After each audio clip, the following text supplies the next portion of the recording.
Before we do get into this week's episode of Ups and Downs for Impact, I just wanted to send well wishes, positivity and love to the friends and family of Daphne, who very sadly did pass away in the last 24 hours. And I also wanted to take a quick second just to say, if you are a human being on this planet, it is almost a 99% certainty that you're going to deal with some kind of mental health issue in your life. Now, some are obviously going to be worse than others, but just remember, you haven't done anything wrong. You're not alone. There are a ton of places that you can reach out and chat to, be that a medical professional, a counselor, your family, somebody you know, your friend, your acquaintance, whatever the hell it will be. Please talk to people, because there'll be someone out there who can help you. And just remember, we're all in this together. And if we get to a point where we can talk about it as normally as I'm talking about it now, when we do wake up and we are having a bad day, it's not going to feel as bad as it used to. So I just wanted to get that out there. But again, I don't want to take any focus away from the issues at hand. So once again, rest in peace, Daphne. It was just a terrible, awful, sad story all around. But my name is Simon Mellor. Welcome to WhatCulture Wrestling. We will now roll the intro and then we'll try and get back to normal. Because if anything, these kind of instances prove that we should try and enjoy every day as much as we can.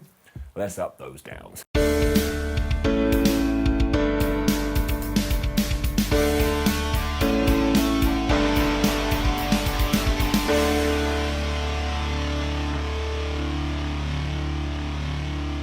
Well, the Influence suck, don't they? They had their first proper match together, and they lost.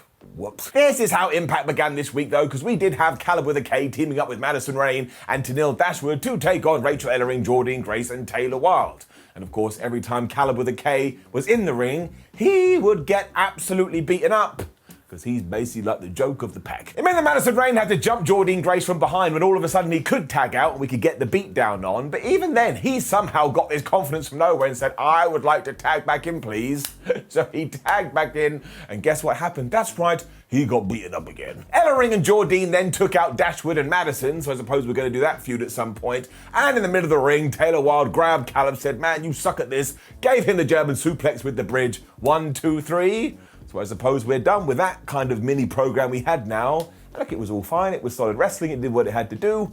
We also built some other rivalries after this as well, because we were in the back with Deonna Purrazzo, who said, I did what I had to do against Mickie James because I don't think she listens and I basically hate her. If you don't know, she's been beating her up on Impact and she beat her up at the NWA pay-per-view, so I suppose we're going to do that round the corner. And Matthew Ratehold, as always, was by her side, and now he doesn't like Trey Miguel, because of course Trey Miguel ran into his match 7 days ago, so I suppose we're going to do that match too. We also had a quick chat with Tommy Dreamer as well, who reminded us that he is facing Ace Austin in the main event later, and if he does win, he will be put into the title match. And then Christian walked up and he was all like, hey bro, how's it going? And Tommy Dreamer was like, hey bro, how's it going? Do you remember years and years ago when we were in WWECW and I beat you and Jack Swagger for the championship? And Christian was like, yeah, but you pinned Jack Swagger. Tommy Dreamer was like, oh yeah, that's true. So surely now this means that Jake Hagar is going to turn up in Impact and absolutely destroy Tommy Dreamer. And you may be going, that's never going to happen. But you forgot about the forbidden door. It's open. You just never know. Decay versus Fala Bar and No Way was next. And this feud has been kind of weird because we've kind of got it in fits and starts. Like there's a little bit here, there's a little bit there. And as such, I haven't really found myself investing, which is kind of how I felt during this match. So I'm going to give it a down. And it was fine for what it was, but it was much better at the start because Tasha Steelz had disguised herself as one of No Way's conga line, so as soon as she was out there, she started to beat up Rosemary because of course she hates her. Then Havoc and Savannah Evans were getting into it as well, and this was also an intelligent thing to do because they fought to the back, so now they were no longer a problem. We then got into the match, which was mostly comedy, because Crazy Steve was trying to bite Fala Bar, and Fala Bar was like, please don't bite me, and for some reason the crowd really wanted to see someone getting bitten, so they a bunch of weirdos too. Even then, No Way and Fala are actually quite a decent team because they kept tagging in and tagging out and tagging in and tagging out in order to keep Black Taurus down. But that was never going to work because he's like a human bull. Eventually, he did get pissed off. He ran wild. And before long, we had Fala Bar and Crazy Steve back in the ring. And Steve kept trying to knock Fala off his feet, but he wasn't able to. But then he kind of just did. He hit him with a deep impact. He pinned him for the 1, 2, 3. I can't believe we're going to do anything with this again. This was a little bit strange. Had a W. Morrissey interview next, and while he doesn't like Sami Callihan and Eddie Edwards, he does appreciate the fact that they hate each other, but somehow they found a way to be a team. Because if you remember, we go back in time, W. Morrissey for a good few weeks hated every single person in Impact Wrestling if they had a friend. because he's clearly just very lonely. Of all the people, Moose then turned up, and he was all like, W. Morrissey, I don't like you, however, you're a tall guy, I'm a tall guy, and neither of us like Sami Callihan and Eddie Edwards, so why don't we team up and try and kick their ass? And I got my calendar out like, man, I did not see that coming. Moose then headed to the ring because he wanted to speak about this more, and the whole thing ended with Eddie Edwards out there and W. Morrissey, and yes, Moose and W. Morrissey absolutely ruining him. And of course, the big story point here was, oh my gosh, Sami Callihan didn't come out to save him. But it does mean at some point we will do Moose and Morrissey, which sounds like quite a good name, taking on Callihan and Edwards. And this kind of stuff is coming from nowhere, especially because I presume that Moose was going to carry on his feud with Chris Sabin, but I suppose we can go back to that at some point. But look, as we always say, big men slapping man meat and just throwing punches, I ain't getting mad at that. Before all that as well, we did have a promo with Steve Macklin, who is just so angry. He talks like Psycho Sid used to talk, like through his teeth, like, Peter Williams, I hate you so much, and I am the ruler of the world. Well, I think they're going to have their big match next week, and going off Steve here, he's probably going to kill him. There was also this absolutely bizarre skit where TJP went up to Fowler Bar in Nowhere, and he was like, oh, Nowhere, you're in our little group now, so why don't we go to Swingers Palace next week and discuss it? And this was my face. I was like, what do you mean next week's Swingers Palace? It's quite clear Swingers Palace is just a room in the backstage area. Why don't you go there now? Also, Rhino is screwed. We had another one of these Violet by Design vignettes, which are just so nuts to watch, but so well produced you can't help but getting into them. And Eric Young was basically like, the reason that we have lost a lot is you, Rhinoceros, so therefore we need to cleanse your skin or do something, I don't know. He said a lot of disturbing things that really would get you arrested in real life because it had like dingly dangly music over the top. I thought it was the coolest thing ever. And a quite nice surprise followed.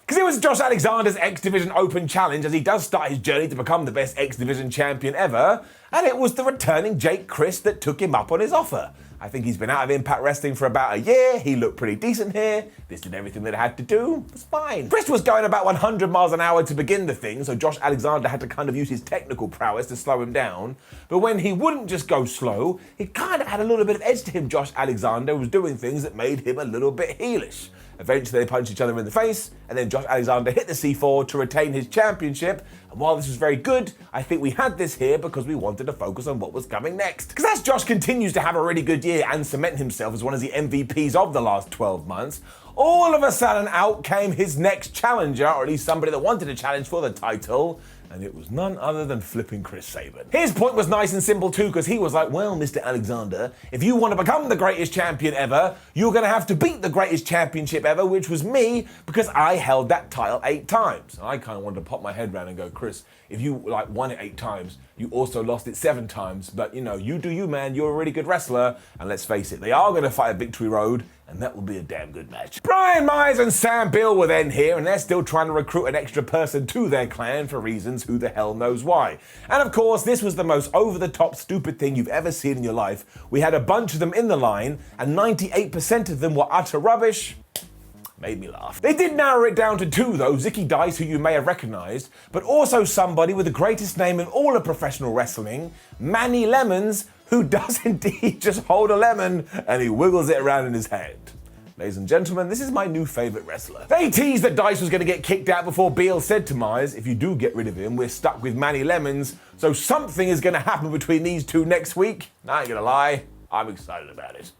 And then we did indeed have the most random tag team match of the year, because it was Rohit, Raju and Shera taking on the team of Matt Cardona and his real-life girlfriend, Chelsea Green. I mean, once again, I got to get the calendar out. I didn't see this coming. This was kind of cool, though, because you rarely see intergender matches on mainstream TV, and after Shera and Matt Cardona had gone at it for a little while, they tagged out, and we actually saw Rohit, Raju and Chelsea Green go at it. And there's no 2 ways about it, Chelsea Green whooped his ass. She also went and slapped Shera at one point, and he literally picked her up to try and get her out of the way. But all of this just caused one big distraction because nobody knew what was going on. So that damn Rohit Raju smashed Chelsea Green in the face with a knee.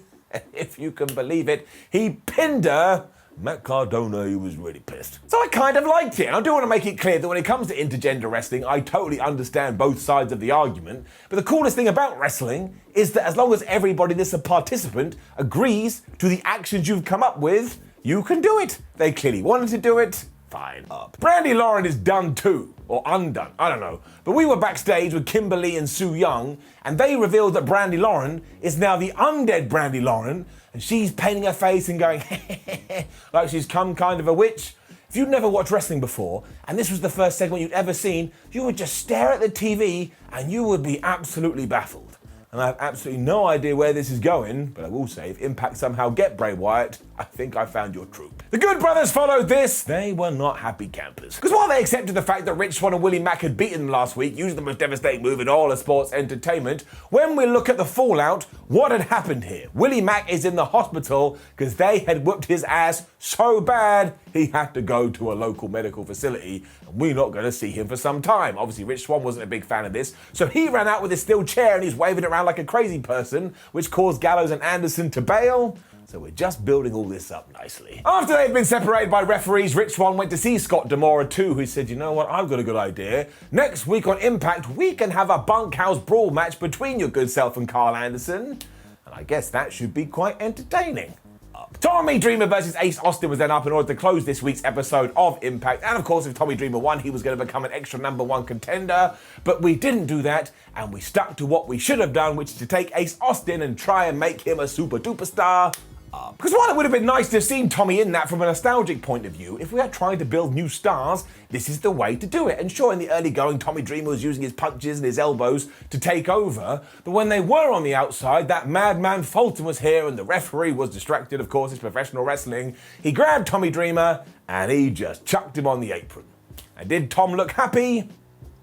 This led to Ace beating up Dreamer for a little while until they went up to the top turnbuckle and Tom hit a net breaker from the top rope, and then all of a sudden we got this week's bit of wrestling tennis because Ace Austin kept going for the fold but he couldn't get it. Tommy Dreamer was going for the DDT and he couldn't get it, and when he hit a cutter out of nowhere it actually looked like he was gonna win. The ref went 1, the ref went 2, and just as he was about to 3, but he was focusing on his hand too much, Madman Fulton grabbed Ace Austin's leg, he put it on the rope, Tommy Dreamer been screwed. Dreamer then made the Cardinal sing that he just completely forgotten that he was in a wrestling match and he went after Madman Fulton. So I suppose that's another feud we're going to do, and you already know what happened. He got back in the ring. Ace Austin was like, ha ha, I've got all my MP back. He smashed him with the fold, 1, 2, 3.